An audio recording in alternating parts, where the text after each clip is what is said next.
ऐसा होता ही नहीं, पूरे झूठे पैसे, ऐसी एक ही टकराव नहीं है। पहले यही गाड़ी मेरी लगभग 13 से 14 का माइलेज देती थी, लेकिन जब से नितिन गडकरी ने और पेट्रोल में इथेनॉल मिलाया है, मेरी गाड़ी में 25 लीटर तेल है और 25 लीटर में ये सिर्फ 156 किलोमीटर चलेगी। ये एक्चुअल एवरेज 6 का ही दे रही है।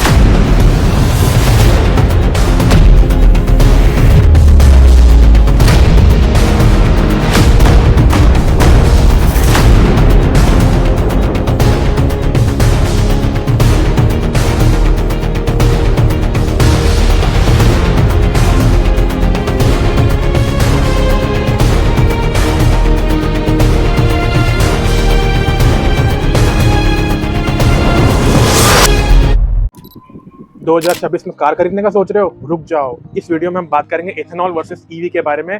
पूरी कहानी बताऊंगा, वीडियो को अंत तक देखना। क्या वाकई में ईवी सस्ती है या कमर्शियल चार्जिंग स्टेशन के पास 25 से 30 रुपए किलोवाट चार्जेस आपका बजट बिगाड़ देंगे, या फिर हम समझेंगे कि भैया फ्लेक्स फ्यूल का क्या ड्रामा है, इसकी हाई ऑक्टेन वैल्यू आपकी गाड़ी और पेट्रोल की जो गाड़ी है उसके बारे में कितना जानकारी आपको सरकार दे रही है। सरकार ने लॉन्च तो कर दिया है फ्लेक्स फ्यूल और उससे बनी हुई गाड़ियां और उससे बने हुए पेट्रोल पंप, लेकिन वो पेट्रोल आपकी गाड़ियों के लिए सूटेबल है या नहीं। प्लस फ्लेक्स फ्यूल का जो हाई ऑक्टेन रेशियो है वो कितना आपकी गाड़ी को कोरोसिव नेचर को और खराब कर सकता है, क्योंकि पुरानी BS6 और BS4 गाड़ियां के इंजन इसके बर्बाद होने के चांसेस बहुत ज्यादा है। क्या हमें 2027-28 में आने वाली सॉलिड स्टेट बैटरीज का इंतजार करना चाहिए? पूरी कैलकुलेशन, पूरी मेंटेनेंस कॉस्ट जानने के लिए वीडियो को अंत तक जरूर देखिएगा। मैं हूं आपका होस्ट आशीष वर्मा। उम्मीद करता हूं हम लोग स्वस्थ होंगे, मस्त होंगे, चुस्त होंगे और तंदुरुस्त होंगे। इस वीडियो का पर्पस आपके लिए है, क्योंकि आपको ये चैनल बनाएंगे और आप ही के लिए वीडियो बनाई जाती है और बहुत ही इंपॉर्टेंट टॉपिक पे हम बात करेंगे। देखिए 2026 में मैं सजेस्ट करूंगा, अगर आप कोई नई गाड़ी खरीदने का प्लान कर रहे हो तो आप ना ही खरीदो। ये मैं क्यों कह रहा हूँ, वीडियो को अंत तक जरूर देखना, बहुत इंपॉर्टेंट टॉपिक है और इस बारे में हम आगे चल के बात करते हैं स्टेप बाय स्टेप कि फ्लेक्स फ्यूल आपके लिए इंपॉर्टेंट है, ईवी गाड़ी इंपॉर्टेंट है, या फिर जो गाड़ी आपके पास है उसको लॉन्ग टर्म तक होल्ड करने की जरूरत है। देखिए दोस्तों, गाड़ी 2026 में ना खरीदने के लिए मैं ऐसा क्यों कह रहा हूँ, क्योंकि 2026 ऑटोमेटिव मार्केट एक बहुत बड़े ब्लैक होल की तरफ जा रहा है। एक तरफ गवर्नमेंट E85 फ्यूल्स का आपको प्रेशराइज कर रही है कि भैया E85 फ्यूल से बनी हुई गाड़ियां खरीदो, इथेनॉल से बनी हुई गाड़ियां खरीदो, क्योंकि E20 पेट्रोल ऑलरेडी आपकी गाड़ियों को तबाह कर रहा है। साथ ही साथ ईवी का क्रेज मार्केट में किस तरह का है आप भी जानते हैं और मैं भी जानता हूं। लेकिन क्या आपको पता है कि पर्दे के पीछे की कहानी क्या है? कैसे क्या कहते हैं, आप जानते हैं कि कैसे आज की डेट में पेट्रोल का कीमत कहाँ जा रही है, प्लस पेट्रोल पंप पे मिलने वाला E20 ईंधन से पुरानी और BS6 और BS4 गाड़ियों का ओनर्स परेशान क्यों, उनका रिव्यू आपके टाइम में, आज के टाइम में आपको पता लग रहा होगा कि भैया कि उनकी गाड़ी की माइलेज, उसकी गाड़ी की मेंटेनेंस और क्या आने वाले टाइम में प्रॉब्लम्स आ रही है। बहुत सारी वीडियोस आपको सोशल प्लेटफॉर्म में मिल जाएंगी किस तरीके से वो गाड़ियां कोरोसिव की मार से झेल रही हैं और गाड़ियां वक्त से पहले ही बर्बाद हो रही है। अपने टंकी भरवाया है, ये कौन सा टंकी है, कौन सा वो है? ये तुम्हारा HR petrol pump, HR petrol pump पे भरवाया है, जिसमें आधा पानी निकला है, आपके सामने पूरा प्रूफ है। और हमारी स्कूटर खराब हो गई, मैकेनिक से अभी पूरी टंकी खोल के सफाई कर रहा है मैकेनिक। इसमें भी करवाया जो टंकी खोल करवाया, भैया के भी गाड़ी में करवाया। ये जो गाड़ी है भाई सामने आ जाना यार, तुम भी इतने दिन में रखो, आपकी गाड़ी में हुआ नहीं हुआ। और कैसे ईवी चार्ज करना अब डर्टी, चीप या सस्ता नहीं रहा है भैया। साफ सीधी बात है, बिजली महंगी हो रही है। दिल्ली NCR में आपको भी पता लग गया होगा, दिल्ली के बिजली के रेट बढ़ गए हैं। वैसे ही आपको ईवी चार्जिंग स्टेशन पे भी जो आपको चार्जिंग मिल रही है वो अब सस्ती नहीं रह गई है। तो दोस्तों, सबसे पहले बहुत ही आसान लैंग्वेज में आपसे एक सिंपल सी साइंस समझते हैं कि E85 फ्यूल होता क्या है। और सिंपल है, कोई रॉकेट साइंस नहीं है। इसमें 85% इथेनॉल होता है और 15% पेट्रोल का मिक्स। सुनने में तो बहुत ही बढ़िया लग रहा है भैया, प्रदूषण कम होगा, इंपोर्ट कम होगा, सरकार के ऊपर प्रेशर कम होगा, हमारी जेब में से पैसे कम जाएंगे। लेकिन यहाँ पे बहुत बड़ा कैच है, इथेनॉल की जो एनर्जी डेंसिटी होती है ना, वो नॉर्मल पेट्रोल से सीधा 33% कम हो जाती है। इसका सीधा मतलब क्या होता है कि मतलब गाड़ी को लगातार चलाने के लिए आपको ज़्यादा फ्यूल बर्न करना पड़ेगा। जी हाँ, फ्यूल ज़्यादा बर्न होगा, चाहे आपको ये वाला फ्यूल मार्केट में सस्ता मिले, पेट्रोल पंप पे सस्ता मिले, लेकिन जब 33% फ्यूल ज़्यादा बर्न होगा तो आपकी जेब पे भारी ही पड़ेगा, जिससे सिंपल सी बात है गाड़ियों की माइलेज कम मिलेगी। लेकिन रुको ज़रा, इसमें एक छोटा सा ट्विस्ट है। देखिए, ऑक्टेन जो रेटिंग होती है 100 से भी ऊपर होती है इन तरीके की फ्यूल्स की और इससे चलने वाली गाड़ियों की। जो लोग पेट्रोल हेड्स जिन्हें परफॉर्मेंस और मैकेनिकल फील पसंद होता है, उनके लिए एक न्यूज़ अच्छी भी है। 2026 में फ्लेक्स फ्यूल कंप्लायंट इंजन आ रहे हैं। मारुति ने अपना एक गाड़ी लॉन्च करा है जिसका नाम वैगनआर है। आपने सोशल मीडिया और न्यूज़ में देख भी लिया होगा। प्लस 2 व्हीलर मार्केट में भी ये इंजन लॉन्च हो चुका है, जो वो बहुत जैसे मान लो आपका जो एक कंप्रेशन रेशियो पर जो गाड़ियां चलती हैं, टर्बो चार्जर्स और एक्सट्रीम बूस्ट पर चलाया जा सके बिना किसी इंजन नॉकिंग के, इससे जो टॉर्क निकलेगा वो सीधा इलेक्ट्रिक कार को इंस्टेंट टॉर्क देकर आपको वो फील देगा जो ईवी गाड़ियों में और हाई परफॉर्मेंस पेट्रोल गाड़ियों में मिलती है। तो ऐसी कोई घबराने वाली बात नहीं है कि भैया फ्लेक्स फ्यूल से चलने वाली गाड़ियाँ वो आपको परफॉर्मेंस नहीं देंगी जो कि आपको पेट्रोल गाड़ियाँ या फिर ईवी गाड़ियाँ देती है। लेकिन अब आप सोच रहे होंगे कि यार पेट्रोल इथेनॉल छोड़ो भैया, ईवी की तरफ जाओ, ईवी फ्यूचर है और ईवी में आपके बहुत पैसे बचेंगे भाई साहब। 2023-26 में वो ज़माना गया जब ईवी चार्जिंग कौड़ियों के दाम पे मिलती थी और बिजली का रेट बहुत कम था। 2026 है, बड़े शहरों में बिजली के रेट क्या हो गए, लेटेस्ट न्यूज़ आपने देखी नहीं होगी तो देख लो जाके, बिजली के रेट बढ़ गए, गर्मी वैसी है और चार्जिंग स्टेशन पे भी ईवी चार्जिंग के पैसे आपको ज़्यादा देने पड़ेंगे, यानी जेब ज़्यादा ढीली करनी पड़ेगी। जो भी टायर 1 सिटीज़ है, दिल्ली, मुंबई, बैंगलोर जैसे टायर 1 सिटीज़ में प्रीमियम ईवी की डिमांड बढ़ती जा रही है और हमारा पावर ग्रेड प्रेशर कितना झेल पाता है वो आप भी जानते हो, क्योंकि बत्ती गुल होती है जब दिल्ली एनसीआर के घरों में, और वही प्रॉब्लम हमारी ईवी चार्जिंग के स्टेशन पे भी आएगी। वहाँ पे हमें पैसे ज़्यादा निकालने पड़ेंगे। नतीजा क्या होगा, गवर्नमेंट ने पीक लोड सरचार्ज बढ़ा दिया है, आप भी जानते हो। आज अगर आप बाहर किसी high power commercial fasting charging station पर जाते हैं तो रेट 25 से 35 पर किलोवाट टच कर रहा है। जी हाँ, 35 किलोवाट टच कर रहा है ईवी चार्जिंग स्टेशन पर। तो ये कोई रियायत नहीं है, आपके लिए उल्टा जेब भारी पड़ेगी। एक तो आप पहली बात तो ईवी गाड़ी खरीदने के लिए एडवांस पैसा देते हो,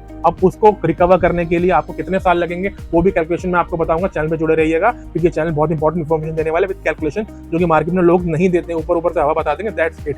आज आपके लिए सिंपल सा क्विक मैच कर ले। 5 कॉस्ट पर किलोमीटर के हिसाब से अगर लगाते हैं तो अगर 85 रुपए का आपको पर लीटर ये वाला फ्यूल मिल रहा है और कार दे रही है 10 की माइलेज। अगर कॉस्ट पर किलोमीटर लगाया जाए तो एक परफॉर्मेंस ईवी एक रियल वर्ल्ड रेंज में 80 किलोवाट आवर वाली बैटरी पैक के साथ में आती है। ऑलमोस्ट अराउंड 400 किलोमीटर की लोग उससे माइलेज निकालते हैं। जिनसे अगर आप चार्ज करते हो तो आपके 2200 से 2400 रुपए 2500 रुपए के आसपास ऑलमोस्ट का खर्चा आता है। तो एट द एंड क्या कहने का मतलब है कि गाड़ी चाहे आप फ्लेक्स फ्यूल के साथ लो या फिर ईवी के साथ लो, फ्लेक्स फ्यूल के साथ आपको एक फायदा रहता है कि आपको गाड़ी की जो कॉस्ट आती है, मान लो सेम कार फ्लेक्स फ्यूल के साथ आपको 6 लाख की पड़ती है और ईवी के साथ वो गाड़ी 10 लाख की पड़ती है, यानी आपने अपफ्रंट 4 लाख रुपए दिए प्लस ऑन एन एवरेज आपको, अगर मान लो आपकी महीने की रनिंग या आपकी साल की रनिंग 10,000 किलोमीटर है तो आपको वो कॉस्ट रिकवर करने में कम से कम नहीं तो 7 से 8 या 10 साल भी लग सकते हैं।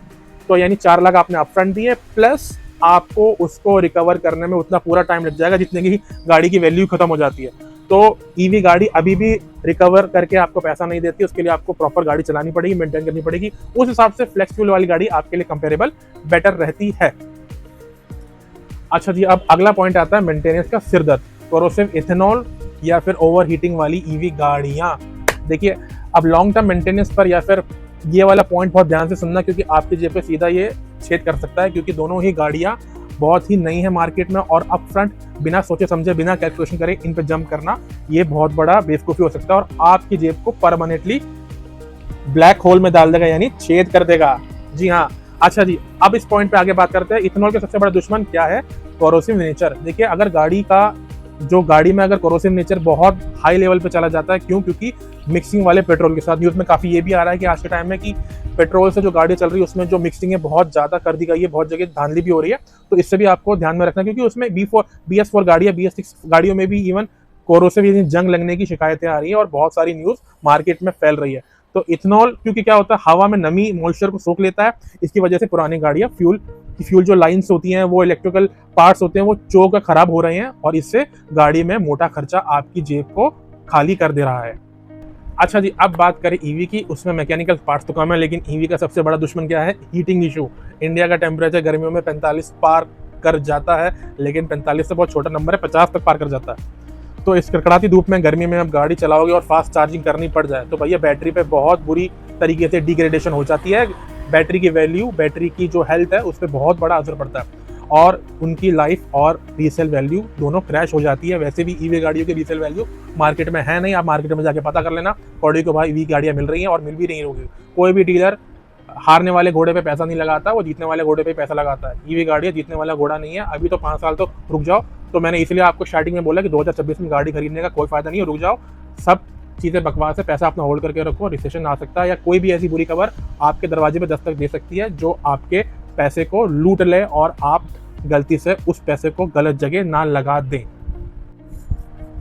हालांकि 2026 में नई गाड़ियां जो आ रही है उनका फ्यूल टैंक और इंजेक्टर्स में स्पेशल एंटी कोरोसिव कोटिंग की जा रही है। जितना मैन्युफैक्चरर अपनी तरफ से कर सकते हैं वो कर रहे हैं, लेकिन दोस्त इसका कारण आपके सर्विस इंटरवल बहुत छोटे हो जाएंगे, यानी जेब में छेद बढ़े, यानी आपको हर 7 से 10,000 किलोमीटर में गाड़ी की सर्विस करानी पड़ सकती है, ताकि वो कोटिंग और फ्यूल सिस्टम मेंटेन कर पाए, यानी मेंटेनेंस कॉस्ट बढ़ेगी। सिंपल सी चीज़ है।